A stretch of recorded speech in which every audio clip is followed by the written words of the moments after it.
Bonjour, bon écoutez, je ne dirai plus que bonjour maintenant. On va parler de quoi aujourd'hui? On va parler d'un certain nombre de choses qui me surprennent sur notre beau pays qui s'appelle la France. De quoi? D'abord, je n'arrive pas à suivre et à comprendre, vu mon grand âge et ma petite éducation, qu'est-ce que c'est tous ces franco-sénégalaise, franco-africaine, franco-algérienne, franco-marocaine, franco... Mon père qui était un vieux, a dit que c'est tous ces gens qui ont le derrière entre deux chaises. Enfin, je sais pas. Que vous changez de pays, que vous choisissiez un pays autre que celui qui vous a éduqué ou celui où vous êtes né, après tout, c'est votre droit le plus extrême et le plus normal. Mais pourquoi vous gardez la double nationalité? Et c'est pas ça qui est le plus grave. Le plus grave encore, c'est non seulement vous gardez la double nationalité, mais en plus vous cherchez à représenter, avoir des fonctions politiques ou autres, souvent politiques, du pays dont vous avez acquis la deuxième nationalité. Je ne parlerai pas d'un maire d'une grande ville, je ne parlerai pas de certains députés, je ne parlerai pas de... Non, simplement je me pose la question, comment peut-on conserver On est... Bon, je ne parle pas de politique, qui est de droite, qui est de gauche, qui est du milieu, c'est suivant comment le vent souffle. Ça, à la limite, on ne juge pas. Mais la nationalité, c'est celle de papa, c'est celle de maman, de l'origine. Pourquoi on dit je suis... Et il y a même pire, il y a une franco-africaine dont je tairai le nom, puisqu'on ne dit pas de nom, qui défend Marianne. C'est très bien, Marianne, c'est la représentation de la République. Mais pourquoi? Elle parle bien, cette fille, elle écrit bien.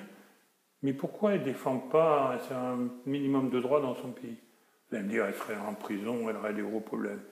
Bon, mais enfin, elle n'a aucune fierté. Je suis franco, et je défends, défends ce qui représente la France, mais abandonne ton autre nationalité. Ça, c'est le premier point sur lequel on pourrait échanger.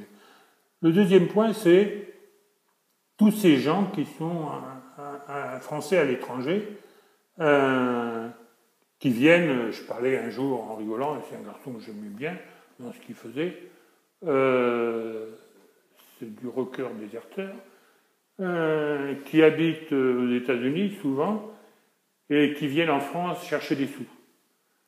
Premier point. Comme un autre, je dirais, qui a fait aussi sa notoriété sur une chaîne de télévision et qui est maintenant à l'étranger et qui dernièrement s'est livré une diatribe contre un journaliste qu'on aime ou qu'on n'aime pas. Là n'est pas le sujet, mais il l'a insulté, traité de tous les noms. À vertu de quoi? Il a quitté, il n'est plus en France. Moi, il m'est arrivé de vivre à l'étranger. J'ai jamais eu un mot, je dirais, à l'égard de critique à l'égard de la France. Jamais un mot à l'égard de critique à l'égard des Français que je côtoyais localement. C'est tout, c'est une espèce de normalité.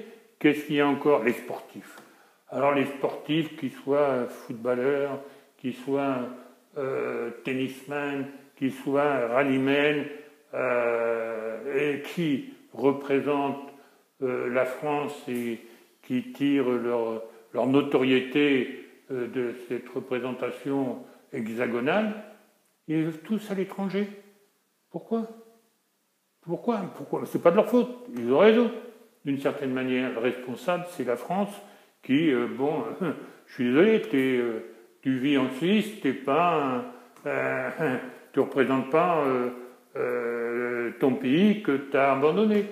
Les chanteurs, les acteurs, tout ça, j'arrive pas à comprendre. Et j'aimerais qu'on échange entre nous parce que ça peut. Quel est le cheminement d'une personne qui abandonne sa nationalité, enfin son pays, tout en conservant les avantages? C'est les respects de ta famille. C'est comme, je sais pas, la France est notre mère, c'est elle qui nous nourrit.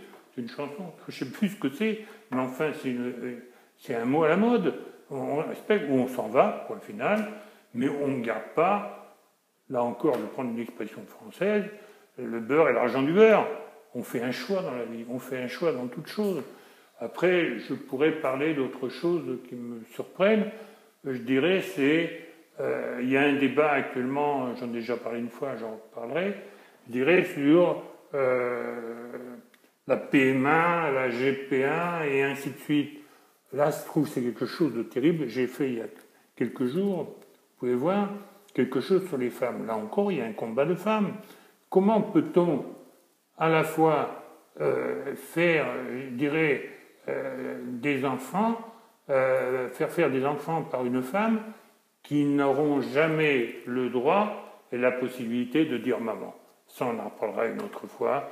Aujourd'hui, le but, c'était d'ouvrir des portes et j'espère que vous serez nombreux à échanger sur ce sujet, ce qui permettra à nous tous, à nous toutes et à nous tous, parce que là j'ai une bêtise, d'avancer. Bonne fin de journée.